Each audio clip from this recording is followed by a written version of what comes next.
ഖിയാമത്ത് നാളിൽ അർശിന്റെ തണൽ ലഭിക്കുന്ന 7 വിഭാഗങ്ങളെക്കുറിച്ച് പറഞ്ഞപ്പോൾ അതിലവസാനത്തെ 3 വിഭാഗത്തെക്കുറിച്ചും നബി സല്ലല്ലാഹു അലൈഹി വസല്ലമ പറഞ്ഞ കാര്യങ്ങൾ ശ്രദ്ധിക്കേണ്ടതാണ്. അതിലൊന്ന് റസൂലുള്ളാഹി സ്വല്ലല്ലാഹു അലൈഹി വസല്ലമ പറഞ്ഞത്, ഒരു വ്യക്തി അദ്ദേഹം ധനം ചെലവഴിക്കുന്നു, സദഖ നൽകുന്നു, വലത് കൈ കൊടുത്തത് ഇടത് കൈ പോലും അറിയുന്നില്ല, ഒരാളെയും അറിയിക്കാതെ. ഞാനും എൻ്റെ റബ്ബും പിന്നെ ആ വ്യക്തിയും അറിഞ്ഞാൽ മതി, വേറെ ഒരാളും അറിയണ്ട. ഇങ്ങനെ തീരുമാനിക്കാൻ ചില്ലറ ക്ഷമ പോരാ. കാരണം പിശാച് ഇങ്ങനെ പറഞ്ഞുകൊണ്ടിരിക്കും. നമ്മൾ ചെയ്യുന്ന ഒരു നന്മ 1-2 ആളുകളെങ്കിലും അറിഞ്ഞിട്ടില്ലെങ്കിൽ ആളുകൾക്കൊരു സമാധാനം ഉണ്ടാവും.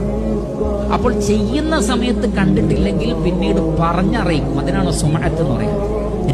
റിയാ എന്ന് പറഞ്ഞാൽ നമ്മൾ ചെയ്യുമ്പോൾ തന്നെ വേറൊരാൾ കാണട്ടെ എന്ന് വിചാരിച്ച് ചെയ്യലാണ്. സുമഅത്ത് എന്ന് പറഞ്ഞാൽ ആരും കണ്ടിട്ടില്ല, പക്ഷെ ഇത് ആരെങ്കിലുമൊക്കെ ഒന്ന് അറിയിക്കണ്ടേ. ഞാൻ ഇത്രയും വലിയൊരു സഹായമൊക്കെ പലർക്കും ചെയ്തിട്ട് എന്നെ പറ്റി ആരും ഒന്നും പറയുന്നില്ലല്ലോ. അപ്പോൾ ആളുകളോട് പറയാണ്, ഞാൻ എന്നാലും ആളുകൾക്ക് ഇങ്ങനെയൊക്കെ ചെയ്തു. അതാണ് സുമഅത്ത്. ഇതൊന്നുമില്ലാതെ ഞാനും എൻ്റെ റബ്ബും മാത്രം അറിഞ്ഞാൽ മതി എന്ന് ചിന്തിച്ചുകൊണ്ടൊരു സദഖ ചെയ്താൽ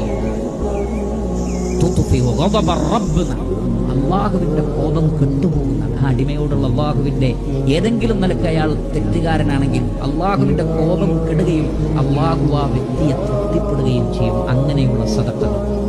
അതേപോലെ തന്നെ രണ്ടാമത് റസൂലുള്ളാഹി സ്വല്ലല്ലാഹു അലൈഹി വസല്ലമ പറഞ്ഞിട്ടുള്ളത്, നേരത്തെ പറഞ്ഞതുപോലെ സുന്ദരിയായ ഒരു സ്ത്രീ തെറ്റിന് ക്ഷണിച്ചാലും ഞാൻ പടച്ച റബ്ബിനെ പേടിക്കുന്നു എന്ന് പറഞ്ഞ് അതിൽ നിന്ന് വിട്ടു നിൽക്കുക.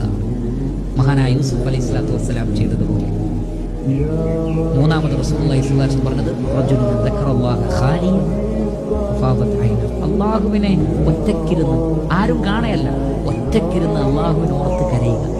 ഖിയാമത്ത്